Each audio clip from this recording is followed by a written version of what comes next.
নমস্কার বন্ধুরা, আমি শ্রীপর্ণা অমৃতকুম্ভ চ্যানেলে আপনাদের সবাইকে স্বাগত জানিয়ে আজকের রেসিপি শুরু করছি। আজকে এনেছি দেওয়ালি স্পেশাল একটা মিষ্টির রেসিপি। পনির দিয়ে যে এত সুন্দর একটা মিষ্টি বানানো যায় সেটা রেসিপিটা পুরোটা না দেখলে বুঝতে পারবেন না। রেসিপিটি পুরো ফলো করবেন, তাহলে সুন্দরভাবে মিষ্টিটা বানাতে পারবেন। আসুন রেসিপি শুরু করা যাক। পনির দিয়ে মিষ্টি বানাবো, তাই মূল উপকরণ হলো পনির। আমি এখানে 200 গ্রাম পনির নিয়েছি। এই পনিরটাকে একটা গ্রেটারের সাহায্যে গ্রেট করে নেব। গ্রেট করার পরে পনিরটা আপনাদের দেখাচ্ছি। পনির হাত দিয়ে গুঁড়ো করার থেকে গ্রেট করলে মিষ্টির টেক্সচারটা অনেকটাই ভালো হয়, তাই পনির এইভাবে গ্রেট করে নিয়েছি।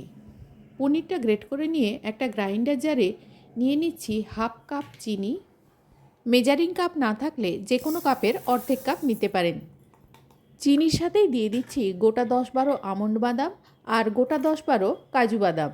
এই মিষ্টি বানাতে বাদামটা ব্যবহার করলে মিষ্টির স্বাদ অনেক গুণ বেড়ে যায়। সব কিছু একসাথে গুঁড়ো করে নিচ্ছি। গুঁড়ো করার পরে গুঁড়োটা আপনাদের দেখাচ্ছি। চিনি আর বাদামটা এরকম করে মিহি গুঁড়ো করে নিয়েছি। এরপর একটা কড়াইয়ের মধ্যে নিয়ে নিচ্ছি গ্রেট করে রাখা পনিরটা। সমস্ত পনিরটা এর মধ্যে দিয়ে দিচ্ছি হাফ কাপ গুঁড়ো দুধ।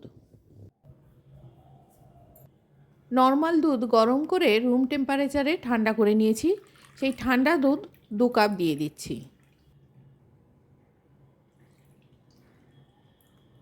ইনগ্রেডিয়েন্টসের মাপগুলো কম বেশি ঠিকঠাক রাখার চেষ্টা করবেন, তাহলে মিষ্টিটা খুব ভালো হয়। এবারে সব কিছু একটা খুন্তির সাহায্যে খুব ভালো করে মিশিয়ে নিচ্ছি। এইভাবে মিনিট 3 নাড়াচাড়া করে মিশিয়ে নেব। এখনও কিন্তু গ্যাসের ফ্লেম জ্বালাইনি, এমনি আগে মিশিয়ে নিচ্ছি।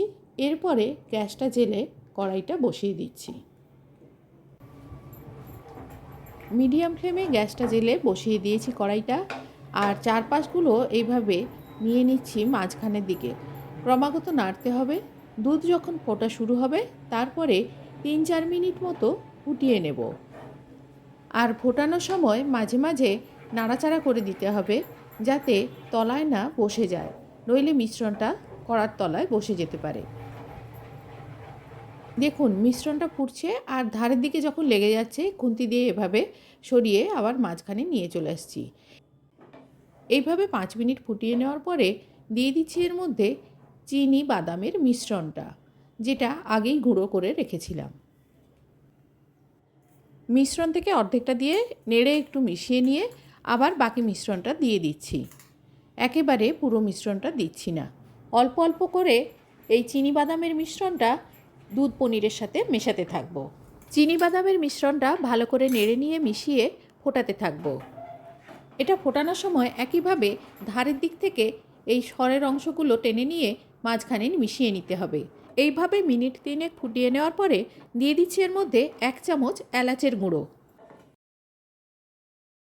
এলাচের গুঁড়োটা মিশিয়ে নিয়ে ক্রমাগত ফোটাতে থাকবো, আর মাঝে মাঝে খুন্তি দিয়ে এইভাবে 4-5টা টেনে নিয়ে মাঝখানে নিয়ে আসবো, আর খুন্তি দিয়ে তলার দিকটাও নেড়ে ছেড়ে দেবো, যাতে তলায় না বসে যায়। এইভাবে মিনিট 15 ফুটিয়ে নেওয়ার পরে আপনাদের আবার দেখাচ্ছি। মিষ্টিটা তৈরি হতে এখনও বাকি আছে। মিশ্রণটা 15 মিনিট পরে কেমন হয়েছে দেখতে, সেটা দেখানোর জন্য মাঝখানে আপনাদের দেখালাম। এই একইভাবে আবারও নাড়াচাড়া করে আমি তৈরি করতে থাকবো। আবারও 5-6 মিনিট পরে আপনাদের দেখাচ্ছি। দেখুন মিশ্রণটা কেমন এক জায়গায় জড়ো হয়ে আসছে। এই সময় মিশ্রণের পাকটা পুরোপুরি তৈরি হয়ে গেছে। মিষ্টির পাকটা একেবারে তৈরি, আর মিষ্টিটা একেবারে রেডি হয়ে গেছে। আর 1 মিনিট পরে গ্যাসটা বন্ধ করে দিচ্ছি। মিষ্টি পুরোপুরি সেট হওয়ার জন্য কয়েকটা পাত্রে ঘি মাখিয়ে নিচ্ছি। যে কোনো ধরনের পাত্রেই ঘি মাখাতে পারেন। আমি একটা চৌকো পাত্র নিয়েছি আর একটা গোল পাত্র নিয়েছি। চৌকো পাত্রে ঘি মাখানোর পরে মিশ্রণ থেকে অর্ধেকটা মিশ্রণ এই পাত্রে নিয়ে নিচ্ছি। কড়াই থেকে অর্ধেকটা মিশ্রণ এর মধ্যে দিয়ে দেওয়ার পরে ওপর থেকে একটু সমান করে নিচ্ছি, আর একটু ট্যাপ করে নিচ্ছি যাতে ভেতরে কোনো হাওয়া না থাকে। দেখুন আপনাদের কড়াইটা দেখাচ্ছি, এখান থেকে অর্ধেকটা মিশ্রণ আমি দিয়েছি। বাকি অর্ধেকটা মিশ্রণ গোল পাত্রটায় করে নিয়ে দেব, তাই গোল পাত্রেও ঘি মাখিয়ে নিচ্ছি। বাকি পুরো মিশ্রণটা গোল পাত্রে ঢেলে দিলাম, আর এটাও ওপর থেকে চেপে নিয়ে ট্যাপ করে দিচ্ছি। দুটো পাত্রে মিশ্রণগুলো ভাগাভাগি করে দিয়ে দেওয়ার পরে ওপর থেকে আমন্ড আর পেস্তা বাদামের কুচি ছড়িয়ে দিলাম। এবারে এটা সেট করার জন্য ফ্রিজের মধ্যে 1.5 থেকে 2 ঘন্টা রেখে দিচ্ছি। 2 ঘন্টা পর দেখাচ্ছি কতটা লোভনীয় হয়েছে দেখতে। এরপর ছুরির সাহায্যে চৌকো আকারে কেটে নিচ্ছি। এছাড়াও যে কোনো আকারে এগুলো আপনি কাটতে পারেন। আমি এভাবে কেটে নিয়েছি আর আপনাদের কাছে পরিবেশন করছি আজকের এই পনির দুধের মিষ্টি। একটা মিষ্টির টুকরো আমি ভেঙে দেখাচ্ছি। দেখুন এরকম হয়েছে দেখতে।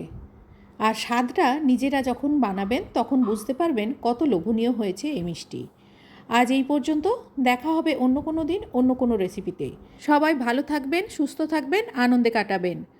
আর বাড়িতে একবার এইভাবে এই মিষ্টি বানিয়ে দেখুন, কেউ বুঝতেই পারবেন না এটা আপনি বাড়িতে বানিয়েছেন। ভিডিওটি শেষ পর্যন্ত দেখার জন্য সবাইকে অশেষ ধন্যবাদ।